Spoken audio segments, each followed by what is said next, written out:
Nós temos um problema sério na humanidade. Um problema que impede que a humanidade evolua verdadeiramente. A gente não evolui, há muito tempo que a gente não evolui. A última grande evolução da humanidade foi o ego. De lá para cá, nós patinamos. Nós nos desenvolvemos, o que é diferente de evoluir. Nós temos os potenciais e nós expressamos eles cada vez melhor, seja na tecnologia, seja nas artes, na criatividade. Né? Fizemos avanços consideráveis. Mas evolução, pai continua matando filho, filho continua matando avô, irmão contra irmão, povo contra povo e por aí vai. Porque o ser humano parte de um princípio dual, de que há algo errado, de que há algo ruim, de que há uma coisa de pecado, que há algo de imperfeito. E que você tem que se movimentar em direção à perfeição. Você tem que se movimentar em direção à iluminação. E para fazer isso você tem que se purificar, você tem que se limpar, você tem que se harmonizar, você tem que se equilibrar, você tem... Essa é uma visão dual e ela é excludente. Nós tomamos um estado de perfeição imenso, que é um Buda, e queremos chegar até lá excluindo coisas. Inveja, ódio, rancor, raiva não são impurezas, venenos, coisas ruins dentro do ser humano. São características humanas. E quando as filosofias, as religiões pedem para você excluir essa parte, você deixa de ser um pouco humano naquilo. E a exclusão implica que você não sabe lidar com aquilo. Muitos gurus mandam seus alunos, seus iniciados, seus seguidores de volta para o mundo material e dizem: vai, casa e constitui família.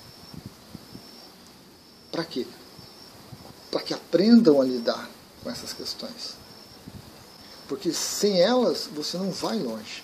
Se você começa a criar um caminho em busca de uma perfeição, de um nirvana, de uma iluminação, com uma base mal preparada, né, com vários pilares que a gente pode considerar, e um dos pilares sejam imperfeições, que você simplesmente desvia delas, que você ignora, em algum momento aquele pilar vai ruir. Ele vai vir à tona com muita força e você não vai conseguir lidar com ele. Exatamente porque você ignorou, porque você excluiu da sua vida. Então, quando o monge vai para os Himalaias, vai para a caverna e se afasta de tudo, fica muito mais fácil. Né? Você não tem esses estímulos emocionais, esses estímulos sexuais, esses estímulos visuais, esses estímulos mentais. Você fica lá à parte de tudo. E aí você atinge um determinado estágio. Mas esse estágio não leva você muito adiante, porque você está excluindo uma parte considerável do que é você mesmo. Esse é o grande problema. Essa exclusão dessas coisas. Como técnica temporária, e aí você está consciente que aquilo é temporário, você se afasta, você desvia de certas coisas, você ignora certas coisas para você adquirir uma estabilidade, para você se desenvolver um pouco, para você ampliar a sua consciência, para você despertar razoavelmente, é importante. Depois você volta e inclui elas de volta. Volta e inclui elas novamente. Volta de volta. Porque para você ir adiante no processo, você não pode excluir nada. Você vai manter todas as características humanas, todos os potenciais, todas as negatividades, tudo estarão sob controle. Estarão sendo gerenciados. Estarão muito presentes dentro de você. E aí, naturalmente, não há necessidade da expressão deles. Isso é muito sutil, muito complicado até, em determinados aspectos, né? O Buda, não é que o Buda não tinha raiva, não tinha desejo. Ele estava com tudo dentro dele, mas dentro de um controle que não era um controle de prisão, não era um controle de conflito. Ele estava dentro de um gerenciamento.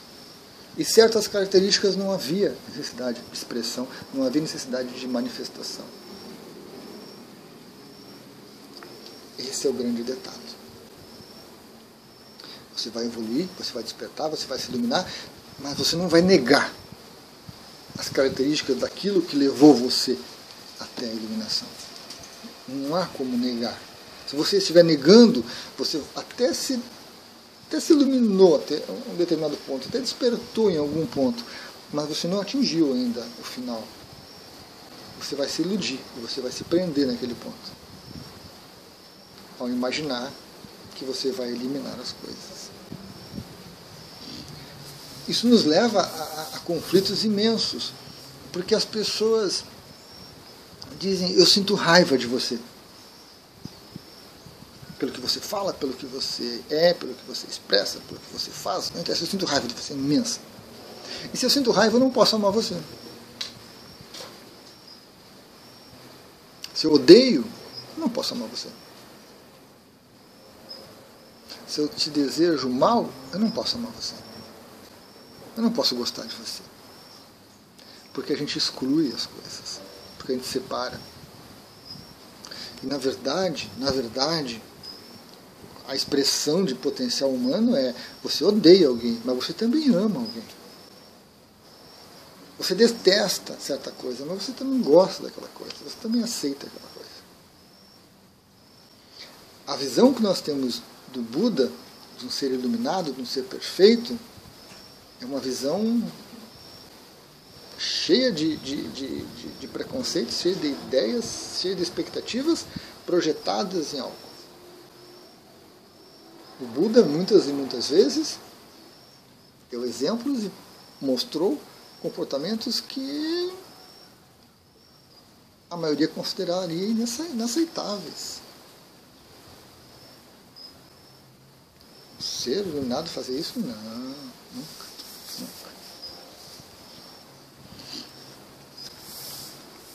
Para resolver esse conflito, nós temos o Tantra. Mais especificamente,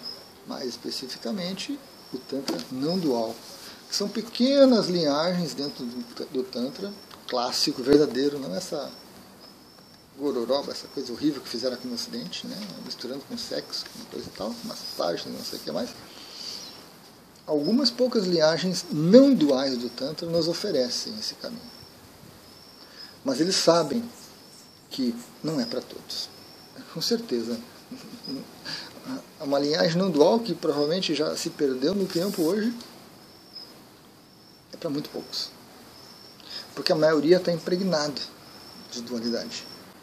Está impregnado de gostar e não gostar. Está impregnado de pecador. Está impregnado de impurezas. Está impregnado de venenos que você tem que tirar, remover, excluir, cortar. Porque a visão que nós temos de realidade, dessa realidade, que nós olhamos para ela de uma maneira dual, é só felicidade, é só amor, é só alegria. Todo o restante tem que ser cortado. E cortar essa metade torna você incompleto, torna você inútil, incapaz. Porque você nega aquilo que você é. Você deixa de ser humano se você tirar metade de todas as coisas, metade ruim de tudo. Mas o caminho para essa abordagem não dual, acolhedora, inclusiva, é muito difícil. Para a maioria de nós é impossível, né? Nosso nível de evolução impede isso. Nós somos muito ego. E o ego, por definição, é dual. É eu e você. Não tem como. O desafio desafio e o que torna a coisa interessante, né, torna a coisa divertida realmente, para alguns poucos, é encontrar uma forma de se expressar com uma tendência para o não dual. Porque a nossa existência já é dual. Né? Então temos que encontrar maneiras de tender para a não dualidade. Tender para o inclusivo. Está muito em alta hoje em dia, 2023, né? A inclusão das minorias, das diferenças, né? Tantas coisas.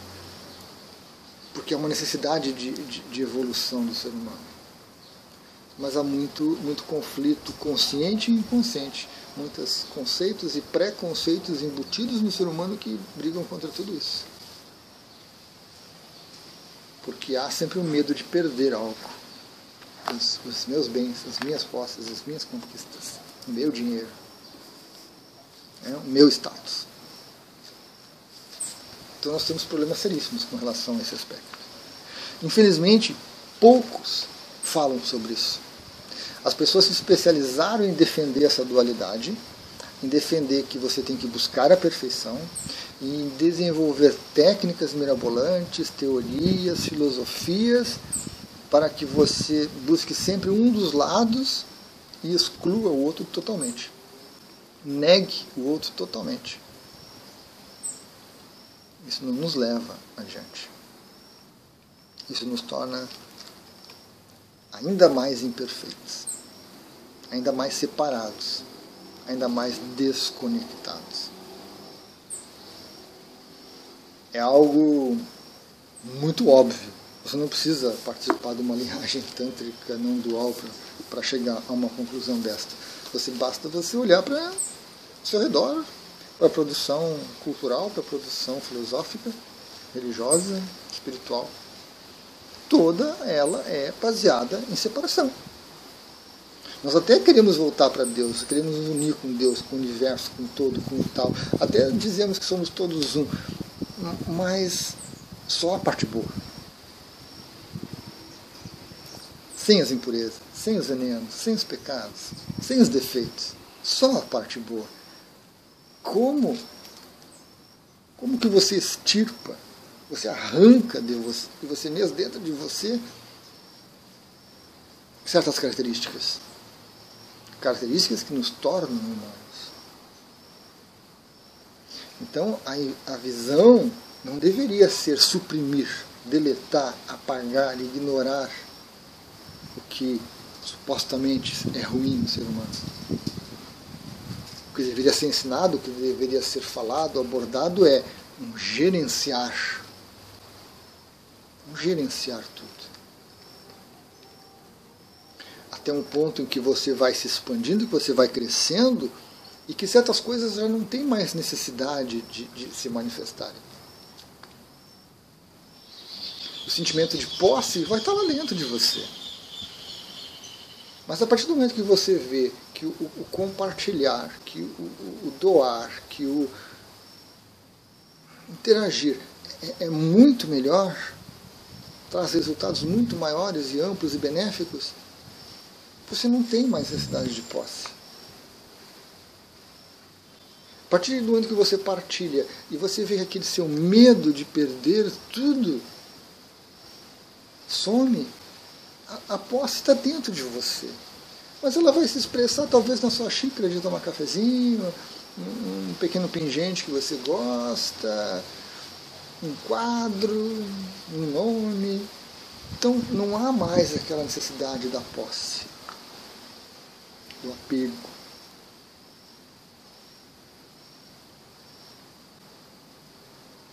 Esse é um caminho.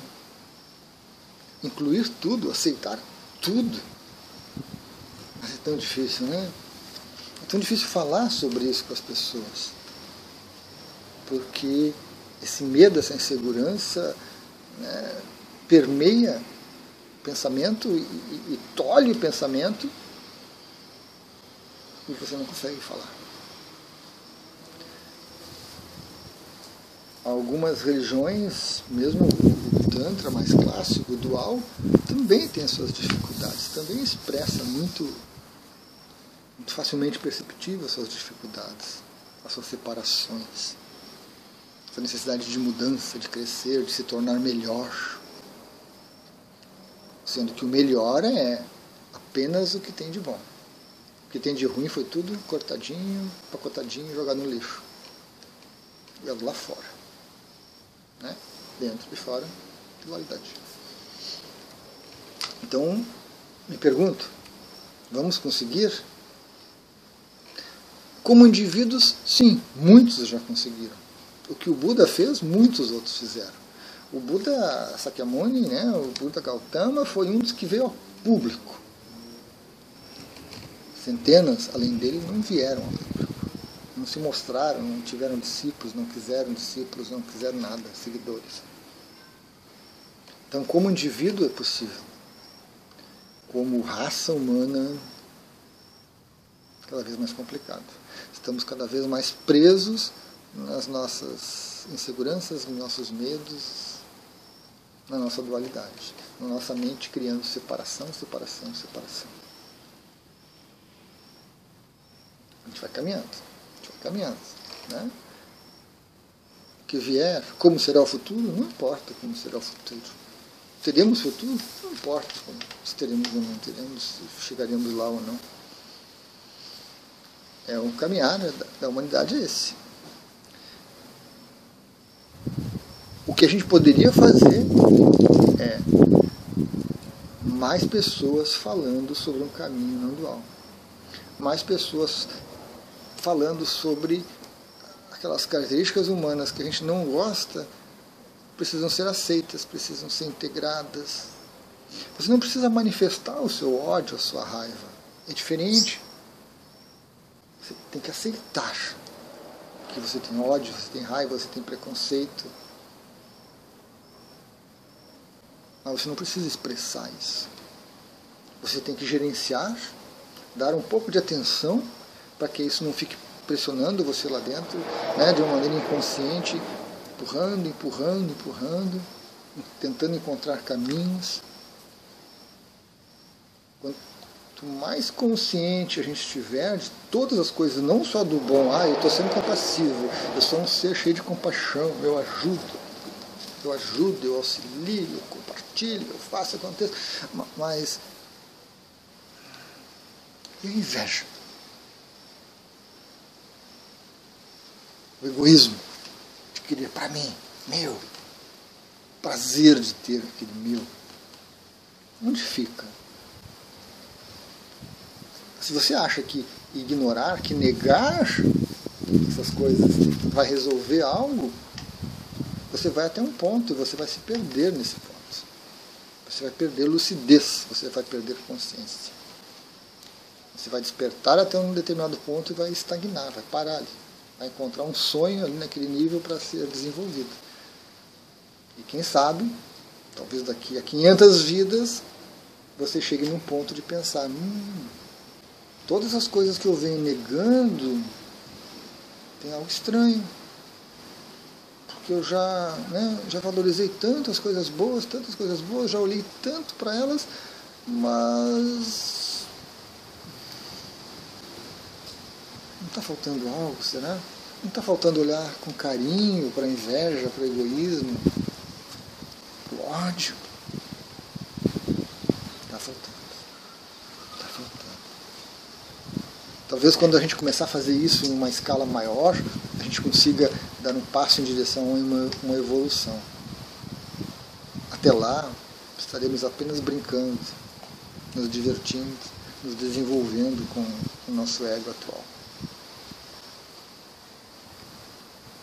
E eu me pergunto, né, por que tão poucos falam sobre isso? Por que tão poucos abordam isso? Por que tantas religiões e filosofias não falam sobre isso? Insistem no dual, insistem no parcial. Por quê? Incapacidade. Nós tivemos cérebros brilhantes. Eu sou uma misériazinha aqui. Eu acho impossível que pensadores e filósofos e religiosos e espiritualistas, muito melhores do que eu, Não falem sobre isso.